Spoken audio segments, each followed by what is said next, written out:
Estás a punto de ser expuesto a recibir alto contenido de ruido. Los efectos secundarios son responsabilidad de quien lo escucha. Efecto ruido blanco. Such a connection with the Mexican audience, but mostly with such a connection with his own bandmates. And that's something that I find quite, a little bit intriguing. This relationship that you've had for what's it been like? 20 years so far? 22 years that I've been in the band. So the band is 24 years old. 24 years old as a band, and 22 years that you've been there, and you've been through so many changes and so many different situations, and yet I still find you as the glue that holds the whole. Now you're a trio, right? But you're the glue that holds that trio together. Yeah, it's interesting. I think it's just a testament to this is meant to be. It's kind of hard when I think about it. Like I can't figure it out. I can't say it's because of this or that or whatever. But then as it's happening, it's very clear. And I think it's most apparent when we play music. And I think another thing that was a part of this configuration being successful is like they didn't want a drummer that just kept time and just sat there. They wanted somebody involved that were going to push the songs to a place that they couldn't hear. And when I first heard the music, I heard the first demo and I didn't really care for it. The second demo, maybe a year later, I was like, oh, it's on, man. Like I got to find my way into this band. Yeah. And it's like I almost knew subconsciously what they wanted, or better yet, what they wanted, what the music was asking for. And they were freaked out that this guy walks in, he doesn't really know anybody, and with the first song that I played with them, aside from songs that were already written, like PDA was already written, Roland was already written, but Specialists didn't have a drum part yet. And so they were like, this is going to be the test. And it made them, I think it almost made them angry that like I knew exactly as soon as I heard the song, like what it needed. It was almost out of body experience. And they're just like, that's it. Like, how did you do that? Like, and everybody was really like very specific in, their own desires for what's to happen. It's just one of those rare times, this is meant to be. This is going to go the long haul. And, I didn't really think about 20 years. Like it's been professionally like 20 years since Bright Lights came out. Oh, wait a minute, and we're still doing records. Then you really becomes almost emotionally heavy. Like, I'm gonna lose my shit over this. Like I'm gonna get very emotional, like how powerful this is.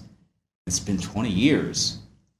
And it's been some 20 years because it's always life changing and so many things happening around and over there. Oh man, yeah. You've been through. Let's just get through the very beginning. You were in New York, and there was this attack to the Twin Towers, and everything just turned everything. The whole shit was turned. Oh boy, it was so bizarre. Like again, it had that feeling like at the beginning of the pandemic, like it's over. Like shit's over now. Like we're not going to be there's not going to be any bands. People are dying like all over the place.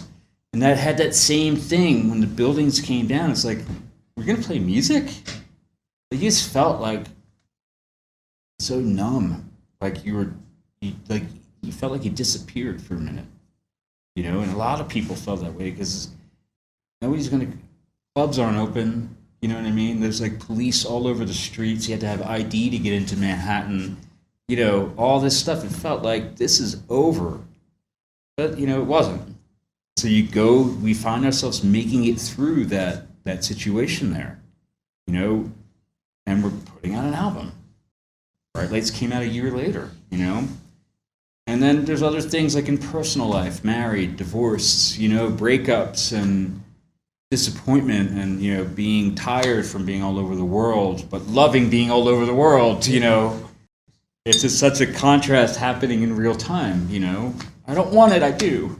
You know what I mean? I'm not hungry, I'm starving, you know, just crazy things like that. And the third record, you know, going on Capitol Records, in the States at least, and then it's like, oh God, this is awful.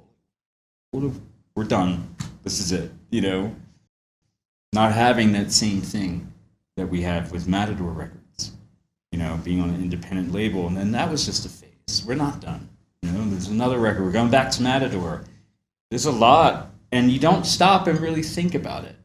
It just keeps happening, and then when you're forced to stop, like with the pandemic,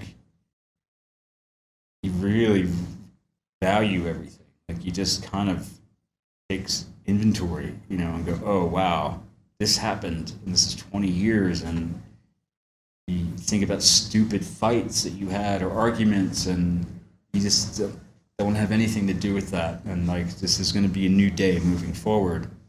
And you know, I don't think I'd ever go back to the way it was, which is a good thing, because in that pre-pandemic time, everybody was taking everything for granted.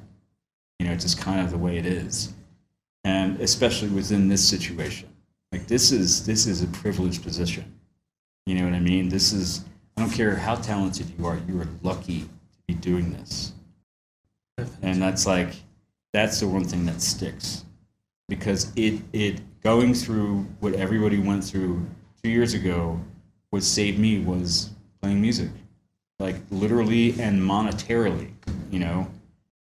It's like, okay, I'm in a privileged bracket, so like I can't complain. I'm nervous, I'm scared, I fear from some friends, I'm worried about families that may be running out of food or something, but like I'm fine, you know.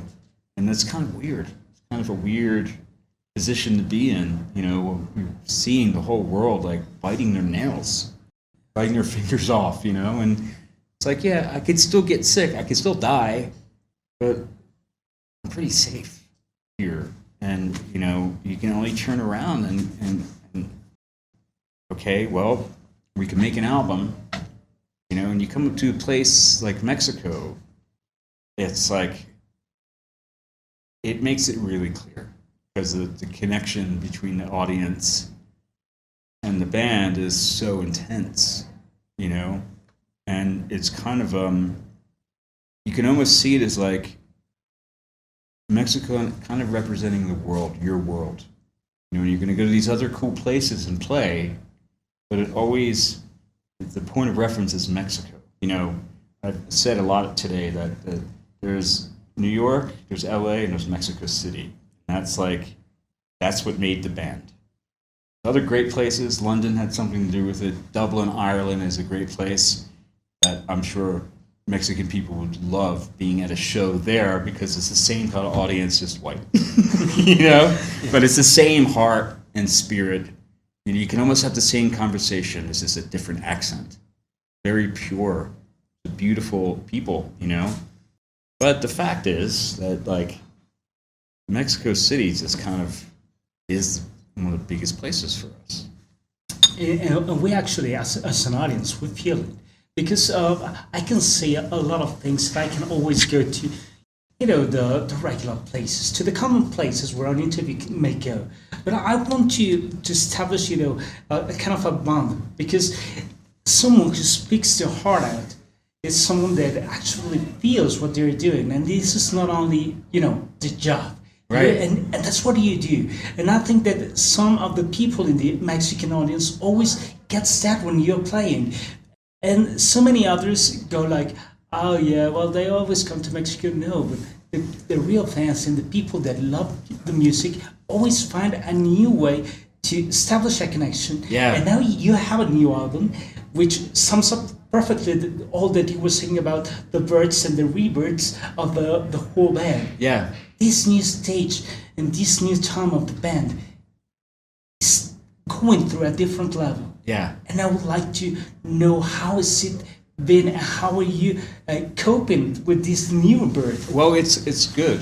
It's a good thing. It feels different. It's less of a mystery, and kind of there's more of a mission. You know what I mean? Because it's been established, like, this is a great place to come and play. It's really important for us, and now we know that. And kind of coming in after all this shit, I think it's easy to exude the appreciation. I mean, we're coming here like, big press conference, this is one of the first early show before the record comes out. It's a beginning This usually, of your tour, right? Well, we did some shows in the U.S., but I mean, it was pretty short. It's still, the record's not out yet. The first massive is in Mexico. And yeah, it's big, so that is, it's priceless, and when you kind of realize where that is, it's, it's hard not to, I think people understand, and especially like, and they'll be at the show and stuff, but when people get a chance to see us up close outside of that, like, it's almost like they know, like you share something really special. It's almost like the energy is happening now. You know what I mean?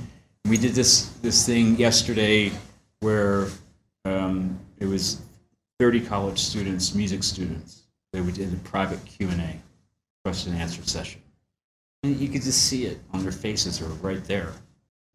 You know what I mean? And just having that exchange. And I never experienced here what I've experienced in other parts of the West, in the States, is like a little too cool. I got to play a little, and I've said quite a few times today too, like, I have an Italian background, which has a lot in common with Mexican people. It's like based in a Latin root, and it's all passion. It's very, and family is crucial. Friends are praised and loved, and you're passionate. You don't hide it, good or bad. Like, you're angry, you're gonna let fucking somebody know, but you're also gonna let them know when you're happy. And that is big. You know what I mean? That's big. That Latin happy display of happiness that's a gift, and doing this to experience that kind of thing is like, all the musicians I know that come and play in Mexico, big or small, are just like hands down, like, whoa. Yeah. Like, what the fuck, man? Like, this is. What do we have to do? How do you enhance this whole experience? Please. It's just kind of amazing that it's a place that you kind of wouldn't expect this kind of music to be so important, but then when you think about it, it makes so much sense. It's all emotional. It's all this deep. It's all very expressive, and it's not simple. You know what I mean? And not that simple's fine. It has its place, but it does make sense. Just how the blood runs through the veins here. It's very powerful. I would like to ask you something about powerful, because I've been listening to the new album, and I'm still digesting the whole idea, because I love to listen to your albums in different moments. And I just got it last night, and I listened to it once, and then I've been listening to it the whole morning, and it was like, oh, this song is special. This song is very good. This, like, the usual hook. There's something different about the whole album. And I would like to ask you something a little too personal about the album. What is the song or the songs that you find the most connecting with yourself, with Sam? Oh, I would say Fables. I think it's the most, even though maybe I'd like playing like Into the Night more for that certain rhythmical reason, but Fables I connect with emotionally. Just look, essentially everybody needs something. You need stability. And what that provides is, and like how important it is above and beyond, like, and just like, everybody wants that. You got to find it. I think that is special. And Tony too, like again, and that's like Paul shifting things outward, not about him, but like, I'd like to see them win. That's like, how beautiful is that? Like, it's not about me. I'd like to see them win. It's like, who's them? And them is everybody.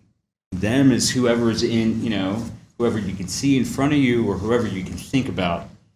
It's just big, and within the seriousness of it all, there's like this hopefulness that's kind of pushing through this record. It still has all the things, the quintessential Interpol things, the moods and, the textures and the heaviness. Then there's this like kind of hopefulness that comes out of it. And that's cool because it didn't diminish anything.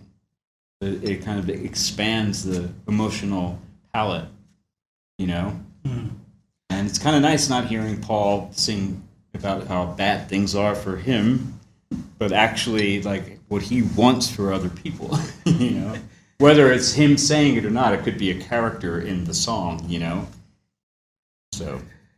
That is a very special personal point of view about the whole thing, and it's always something very exciting as someone who listens to the band and understands the whole idea and the whole, in a different way. Always makes it personal, and the way you say it makes a total difference. I'd like to ask you one last question before, ending the interview.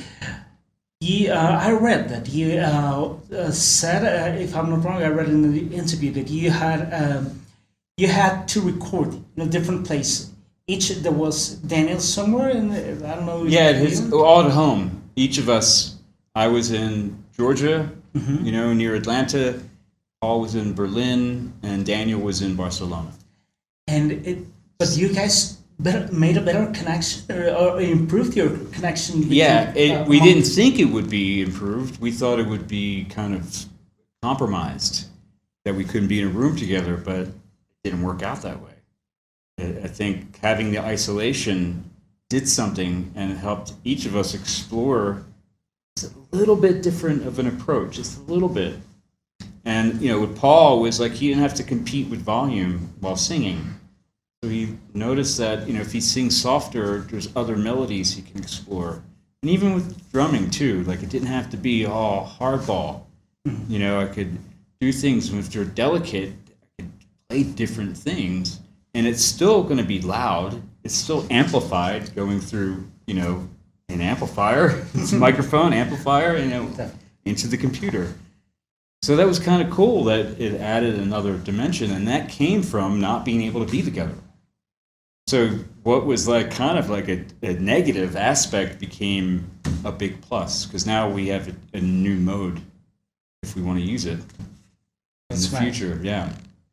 Well, I have to wrap up, but before ending this interview, I would like to share a couple of things with you. First of all, would you like to record an ID for the station? Yeah, sure. It's named Ruido Blanco. Hi, this is Sam from Interpol, and you're listening to Ruido Blanco. Estás a punto de ser expuesto a recibir alto contenido de ruido. Los efectos secundarios son responsabilidad de quien lo escucha. Efecto ruido blanco.